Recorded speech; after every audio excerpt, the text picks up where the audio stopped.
Mulibwanji Africa, welcome to the Business Wisdom series, Open Your Door, a platform where we will debate and dissect topical issues concerning Africa. We believe it's time for Africa to rise. We believe it's time to unleash economic abundance and allow its people to enjoy prosperity. I'm joined by Shamim, who will share the anthropological perspective, who will define what that means. I'm joined by Terence Chambati, a systems change agent, and together we're going to debate certain issues. I want to start with the whole Africa Free Continental Trade Area. Who do you think needs to open their door to get this conversation started on the continent? I know our brother Akinwumi Adesina has been doing a lot of work. The Secretariat is ready in Accra. Where do we start? Where can we have this conversation? Who is leading the charge? The business leaders, the politicians, the civic leaders? What do you guys think? Okay, I think I'll take it off. Okay, sure. I think we all need to be thinking about this. And in terms of leading the conversations, I think we all have the potential to be part of it. Leading the conversations, yes, the government has taken the lead as we speak. But as business, I think we are the ones who get the economy going. We need to say, what am I making? What services am I offering? How can I get my services or products across the border? If I take an example once again of agriculture sector, there is no country in the world which can meet the demand for honey. So when we do that, okay, that means we've got excess honey, or there's the honey to be shared across borders, and let's now create that diversity and say, let us try and get different types of honey to different places across the continent. Right. So it's business. So business people need to appreciate that I've got a wider audience. I've got the world as my audience. Even from a service perspective, as we said earlier on, it's the age of this digital age where we've got exponential technologies which accelerate rub those borders and oceans. You can actually then trade and have conversations with people across continents and seem as if they're right next door to you. So we all as individuals need to appreciate and know that we can benefit from it, and then get ourselves involved and find out how can I get my product or service across a border. And as we begin to scale up, a couple of challenges. You're going to go into a certain country. You are in Uganda. You want to go to, say, Rwanda or Burundi. Language challenges, ease of doing business, competitiveness. Do you think business people are going to struggle to navigate that? Or they're just going to sit back in their armchairs and say, I'm good with the cake that I have in Uganda? Do you think people are ready to take that road less traveled and start going beyond their borders when they have issues to grapple with? And remember, COVID is still ravaging society and our economics. Now we're talking scaling up. That needs capital, that needs people, that needs understanding markets. Do you think businesses in Africa are able to break off their umbilical cords, say Uganda to Kenya, Zimbabwe to Zambia? Okay, so what I'm actually thinking is, in all essence, we are focusing on development, right? This is development. And so when you look at the approaches to development, we've had the bottom-up approach to development, and then we've got the up-bottom approach. And many times, very many professionals have actually argued that the top-down approach is not really working. And the challenges with that is when we get to the ground and understand that we are working with people, that means we need to engage. Everyone is a stakeholder. So the challenge we have there is awareness. So whereas we don't want to focus on the up-bottom approach, awareness should come from the top to the bottom. To say this is where we want to go. Absolutely. So access to information for people to be able to be aware of what's going on, understand how to participate. So then we are being inclusive in the way we are saying, okay, we want to get to that road. How do we get there? What role can you play? So if Uganda, you're closer to this country, can we bring our goods closer to you so they can be pushed elsewhere? So finding a strategy on how we can amass all our energies and and find a space that is not very costly for everyone, because we all know that also in that space, there are those who can afford to transport their goods across the different borders. Okay. And so that won't be an issue because they have the flow of capital. But then how about, many millennials who have services to offer? They are stuck in their own country and they want to cross those borders and offer those services, whether remotely or even rather physically sometime, but they have issues with capital. The flow of capital. But services, you and I know you don't need a lot of capital to start. You've got your intellectual capital and you need the bravery to be able to go across borders and swim with the sharks. We pay for intellectual capital. Do you know that? Yeah. We pay for that, right? And so sometimes for you, if you're crossing borders, you're crossing borders into other cultures. And you talked about a very important idea, a very important issue about communication, language, and how we're going to relate. Because how are you going to be able to sell your stuff without relating with the people that you are bringing the stuff to? So you need to know what the problem is. You are solving a problem. So you must invest. So where you are as a service provider, you must invest in understanding the need on the ground. And that means that you'll have to invest in market research or getting to understand the cultures and the dynamics within the environment. We are actually missing this point of politics because we know that politics is a part of everywhere we go. True. So there is need to invest in understanding the political dynamics on the ground in the different countries. Yeah, but then you've brought it down to the whole business aspect, which is what we're talking about here, Business Wisdom series. How does a Terence move from Uganda to Rwanda and begin the journey of entrepreneurship? And I dare say that entrepreneurs are the ones that are going to be the respondents to recover from this economic downfall and also to just get businesses started. Now, do millennials understand that it's not a walk in the park to run a business, to start a business? Because there are two options. Either you wait for the job to be created and you get a job and you fight with millions of people for that role, or you go into the trenches and not start swimming with the sharks. Do millennials understand, do the youth in Africa understand that it is not a walk in the park and it is a long game? I don't think they do. And it's also, given the background we've grown in, most people want the shortcut. Most people want results tomorrow. Because you're there as a politician or as a leader, you drive a big car, you live in a beautiful house, and I want to be like you. And I might know that your story is a simple straight line where you knew someone inside and you supplied something and you got paid. Well. And you're here telling me that entrepreneurship, yes, it's a long game. Sometimes I want the easy way if I can. True. But now that's because you're getting married to solutions. I was having a discussion with a colleague the other day where we were saying, do not get married to solutions. Be involved and entangled with the problem. Understand what the problem you're trying to solve is. Get really deep in there. Understand, what problem am I getting myself into? Before you begin? Before you actually begin coming up with these solutions. The challenge we're having now is we see something and we're like, oh, that looks good. Many times you've gone down a particular road, a hairdresser or a nail bar is open here. 2 shops away, there's a new nail bar. 3 shops away, there's another nail bar. And it's just because from the first one which was opened, they saw it as a good idea and said, let me copy this. That's not innovation at the end of the day. I think entrepreneurs now are needed to say, there's so many, we are talking about complex issues around Africa, meaning there are many challenges. Yeah. Within those challenges, there are opportunities. You as an entrepreneur, go out there, find out what challenges there are and say, what can I do to solve these challenges? I think that's our task as entrepreneurs when you go out there. How do I do good while making money out of it? And so when we speak Africa Free Continental Trade Area, Shamim, Terence, don't you think we're jumping the gun in terms of Elton as an entrepreneur in a locality to start understanding what the problem is in my own environment and also just arm myself with that wisdom, with that insight, with that intellect before I even venture into the unknown sea? The great opportunity is where you are. What's your perspective on that? I actually disagree because I'm one of those people who said I will never allow to be boxed into a space because of borders.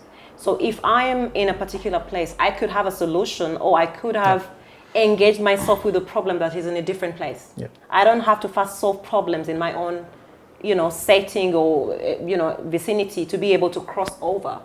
I could not actually be relating with the problem within my area, but I can relate with the problem further as Rwanda, as Kenya, as Tanzania.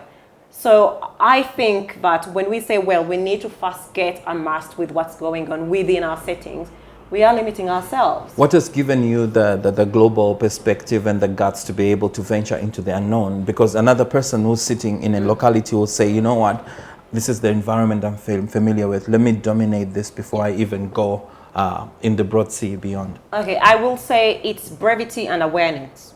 Because you will not know what you don't know, but you need to search for the knowledge. And my observation, I get acquainted with a lot of problems in my country when I'm abroad. And I don't know whether it's just, I don't know what it is, but I just find myself paying a lot of attention to what's happening in my country while I'm abroad. But I also guess because when I'm abroad, I know I could be home, but I don't feel I am home. And because the honest truth is I am a different skin color, so I won't claim I am home when I'm not. So I know that my home is a place where my ancestors are, where I come from, where my values, the culture that, the practice that I have within me, and what leads me to go into deeper spaces, are streamlined. So home for me is home. And so if I get into spaces where I can have an overview, stay up there and say, oh my God, I just didn't realize this is happening here, right? So I'm drawing my attention. So because you're being aware of what's happening elsewhere, you are thinking of the context. And that's why I said earlier that we need to invest in contextual data, because it's very important in the sense of how we become aware of what's happening around us, but also in decision making. So it informs your intellect, what you focus on, because then you are looking at what's happening elsewhere. How come this problem was solved in such a short period of time? Why has it been lagging around forever? So I disagree. People should take the brevity to explore areas outside of their comfort zone, out of the borders. Just go somewhere. And sometimes we just have to walk the road unknown. I'm an anthropologist, and part of my experience is when I'm engaging with businesses, all I have is a compass, right? I know nothing about what I'm going to find. So you're hiring me to look into your organization for whatever reason it is. I might give you a response of actually the problem you stated to me was actually just a spillover. It was a symptom. It's not a real problem. You want to understand the problem deeper. Absolutely. So we need to walk deeper. And unfortunately, we might not expect, we don't know what to expect, but we just have to take the brevity and say, okay, so this is the thing, I'm just going to follow it. But also purpose to follow our intuition. Intuition is very, very powerful. That we say, oh, I just felt something telling me this. But then you didn't listen to that voice. So listen to yourself. You have something greater within you. Listen to yourself. Purpose to search that road that hasn't been taken. It's fine. When you fall, we will hold you up. Or you can hold yourself up. We have failed many times, but if we are afraid to venture and go into the unknown, we are not going to solve the problems that cause us not to have sleep. I was having a debate with on a workshop this week actually, and one of the ladies was suggesting exposure is what you need to give entrepreneurs. Exposure. I'm like, what do you mean? And she was like, we need to match people who have ventured out there, who have succeeded, and we bring them into our context so that people can share knowledge, not one way, but both ways, so that they can understand what's possible. You have sought out exposure for yourself. What was driving you on your journey to learn to also go out there and help businesses? Because the ordinary entrepreneur in Africa or the startup or a student graduating does not have the bravery that you have or the resources that you have. So curiosity. You need to know yourself, and that's why when we engage in these conversations, I keep drawing it back to the human centricity of our conversation. We need to know ourselves better. What is it that you're yearning for as a person? Because when we look at nations, we have Africa Rise, we are nations, but nations that have people, right? There is talk about big data, but you know what, guys? There's not going to be data without people, right? So what big data and thick data will do depends on how we as a people decide to use it. So let's focus on the whole idea of you as a person. What are you curious about? You're curious about something. If you want, and let resources not be something to hold us back, because we all might not have the same capacity, but it doesn't mean that you can't learn. Seek out the people. Technology has given us an enhancement to be able to reach people a million miles away. True. Seek to understand, seek knowledge in unconventional ways. We don't have to sit in classrooms for us to learn about what we need to do. I could have done, gone to school to study this for 2 years or whatever, but it doesn't have to take you 2 years to know what I know. We can have a conversation and then you pick out what really works for you. So we need to get into a space where we are curious, but also say, enough is enough. I am done with the bad life. You also have got, you are waltzing with academia, and you guys have a whole notion of boxing us to say you did accounting and finance, so go out there and be a chartered accountant. You did engineering, go out there. Yet this is just an introduction, a way of thinking, and there are many disciplines. And we are bringing in this room now multiple perspectives and saying these are different voices. And I should dare say the whole space has been disrupted. How does an entrepreneur or a student who's out there sitting at home, not going to school because of COVID, start saying, how do I get the hunger and the curiosity to start making that journey towards my purpose and make a contribution? Because and want to hasten to make a point here as well to say, in as much as government has a duty and a responsibility, they have a bigger duty to play. But we also have a role to play, and we need to contribute to this whole debate. So I liked Shamim's point on curiosity. So curiosity linked in with data and the internet, and we bring in the issue of the www. When you are able to use the internet for good, you can unlock a lot of information, a lot of knowledge. What are you using the internet for? What do you spend your data bundles on? Is what we should be asking ourselves. If you've got data, is there policy to help facilitate for better data penetration or internet penetration within the respective countries across the continent? I think when we start seeing that happen, or even those little MBs you've bought, what can you learn using those MBs? We've all got an abundance of apps on our different phones. If you've got a smartphone, I've got the privilege of having a smartphone. Just do an audit. What apps do I have on my phone? How do they benefit me? How do they help me learn something new? These are things we take for granted, but once again, you're investing in self. You're understanding yourself better, saying, when I know that this is Terence, these are the apps I've got on my phone. This helps me book summaries. This is a game for distressing, or whatever it is. This is for music. Just do that audit. When you do that now, you now know that with the internet, you've got global access. I think that's for same thing with companies. When you're starting up your company, you're as an entrepreneur, you're going there, you get your business cards, you do your logo. Coming from an comms background, you do a website, you set up yourself. Well, the moment you've got a website, that means you're giving access to the whole world. So the whole world will now know what ABC organization is all about, who's in it, what are they doing.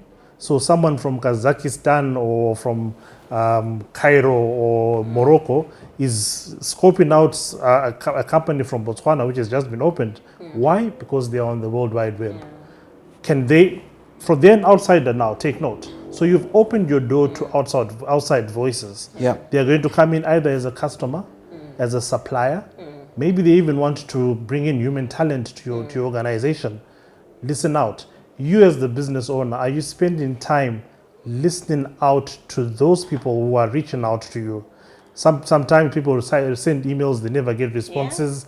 You've created touch points within your brand, but you're not listening to them. You're not paying attention to them. You've opened your door, but you're not listening to who's coming in. You're not paying attention to who's walking into your room. So these are things we really need to ask ourselves and do audits, do daily audits, do weekly audits, in different teams, and say, guys, how much time are we spending with our customer-facing activities? I want to speak more about the business wisdom aspect, but you touched a very nice point, the issue of purpose. And you can get someone moving throughout life from the cradle to the casket without understanding why they are here. And I remember somebody at a tax body, a friend of mine, called me and says, Elton, our new boss has just asked us, what is your purpose? I have no idea what that is. So what are people doing? Is it who do we blame in trying to understand this problem better? So how important is this whole aspect of purpose? And this cuts across nation states, companies, individuals. Do you have any thought about purpose? Okay, so my first blame will be on, I should say, businesses. Because businesses of people, Shamil. Yes, and this is why, and when I say businesses, I'm actually saying leaders. Okay. Because right now, in a situation where everyone is looking for productivity and efficiency, business leaders want the shareholder value that has to come out in terms of cash, right? For that to flow, with the experience that we've got right now, you can't be singing productivity and efficiency. What does that mean to me as an employee, for example, who works in your business? And I keep saying that when you shift the conversation to purpose and potential, you get the results you're looking for without even, And my point is that when you're working on something that you love, that connects with you, that idea of connection with what I'm doing, you don't actually have to supervise me as much as you are doing right now. And so when I say business leaders is we need to do a paradigm shift in the sense of how we actually drive our businesses and make sure that we understand our businesses are run by people. And for the people to give you the results you're looking for, you need to take care of them. So that issue of well-being comes into play, because when you pay attention to purpose and potential for your employees, that their well-being is automatic because you are speaking into their hearts. There is that connection, right? And so they have the will to wake up every day to focus on the purpose that they have in terms of what the value that they bring on board, but also connect with the purpose of the business. Just making money won't galvanize. So there is that connection, right? And so this whole talk about, what is your purpose? So once you engage that from the start, it means that it's streamlining how you are attracting, training, developing, and retaining your talent. So you will have the right people stay because you are hiring for purpose and potential, right? Because the people who understand the power of purpose and potential will come to you. And those who feel that you as an employer are not paying attention to will walk away because they know the value that they bring on board. So when I start with business leaders, then I come to us as well. And I won't blame our young people so much. And I think at this moment, I'm going to try to avoid being controversial. Our education system, we've talked about it day and day, right? And I tell you that our responsibility as people in these spaces that are having these conversations is to ensure that these conversations flow over and over again. Why is someone leaving university without knowing what's my purpose?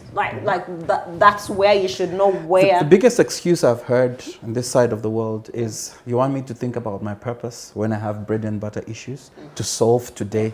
Just leave me alone. Yeah. Yet they do not know the connection and how it then helps. I think many people don't have an answer to that. When you ask what is your purpose, it's one of those questions where people are like, they now try and think about, and it's not something you can just think of immediately as well. Yes. Businesses equally, really asking, why do you exist? We're really going into the why. So when you dig in deeper on, as Simon Sinek talks about the why, People why don't do business with you because of what you do. They do business with you because of why you do it. That's just that can be linked with the purpose. As an individual, why do you exist? Why are you here? It does take time to discover, and that's the beauty of it. If you then go through the necessary coaching and mentorship, which is something as well we on the global south don't pay attention to and give due credence to. It is important to have a coach. It is important to have a mentor in life. You learn these things with them or through them. So that I think that in terms of skills development, we really need to pay attention and say, I need to find out my why. who do I need to speak to for me to better understand myself and know why I exist and what contribution I'm doing to this world. But you know, the other thing we can actually add in terms of the skills development through mentorship, and this word that is quite junky on the African continent, succession planning. Succession planning. We never talk about succession planning. Yeah. All right? Shamim, when I'm running my business, I have struggled, I've sweated. Why you want me to leave my business? But you see, this is the thing. When you I built travel this. elsewhere in the world Yeah. and you see a business that has existed since 1924, it has existed because it had the right systems, but also the nurturing of the people within the business to sustain it, to run it. So when I pull away from my business for a week and I'm on holiday, what's going to happen, right? And that's why when we talk about succession planning, we're not saying you're dying tomorrow. We are saying put mechanisms in place that will help continue your business to run in a sustainable manner as you grow other people. Because at the end of the day, businesses are also about growth. You want to grow your people as you grow your business. And so I think we need to find another term for succession planning, because I think the mechanisms around it indicate It you're scares the dying leader. tomorrow. It scares the leaders. I think that strikes. I think what it takes me to the work of Jim Collins, Built to Last, to say when you're building a business, the yin and the yang, the core ideology is important. Those are the things that never really change, you know, across the seasons and centuries. Operating practices, technology can come. But the thing is, in engaging with leaders and even startup entrepreneurs, it seems it seems fuzzy to them. And they do not know the connection to better results. Does it help to yield to better results? Because the point I want to come to is now the opportunities that we find in our markets, where we can begin to use that framework and say, okay, fine, now that I know my purpose, what next? Yep. No, it also links back, Elton. I'm going back to this again, to the issue of the problem.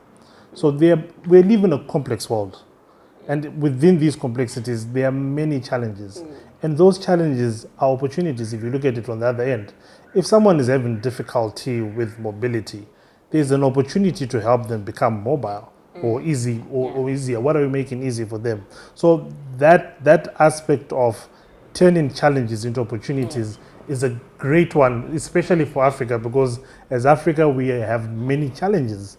When issues with mobility and Uber came, who can compete with Uber? It's not just about Uber. When we talk about issues with mobility, for me, it just goes into the diversity aspect. And I'll tell you, one of the things that really breaks my heart is going into a building in this Kampala. And the first thing I ask myself, or the question I ask myself when I go to such places, whether hotels or, I think about, okay, someone who's living with a disability, how are they going to access your premises? So we're already excluding a certain set of people. As we design things and we think about how we grow our businesses, we're not thinking about the people that are actually using our services. And I think that there's a lot we need to talk about in the sense of how inclusive we are as a people. When we design buildings, are we thinking about people who have hearing loss, for example? How are they catered for? People who have physical disabilities, how are we catering for them? So I will stop. We are going to get there. This is not the issue which Elton mentioned about exposure. If people have not been exposed to countries where infrastructure is inclusive and accommodating to all, and when we get to certain areas, an architect has gone through architecture school, and he believes he's designed a beautiful building, and it's got 15 floors, you name it, but they've not taken into consideration the entry into that building. There's no wheelchair ramp. You know, as an example, that's the starting point. Who's going to have access to that building? So the whole issue of inclusivity, do they need to be taught? Is it something which is not in our curriculum? No, but you see, there was another conversation, and I know we recently talked about that. The need to have multidisciplinary approaches to the problems that we are solving. Because what an architect will see is not what I as an anthropologist will see.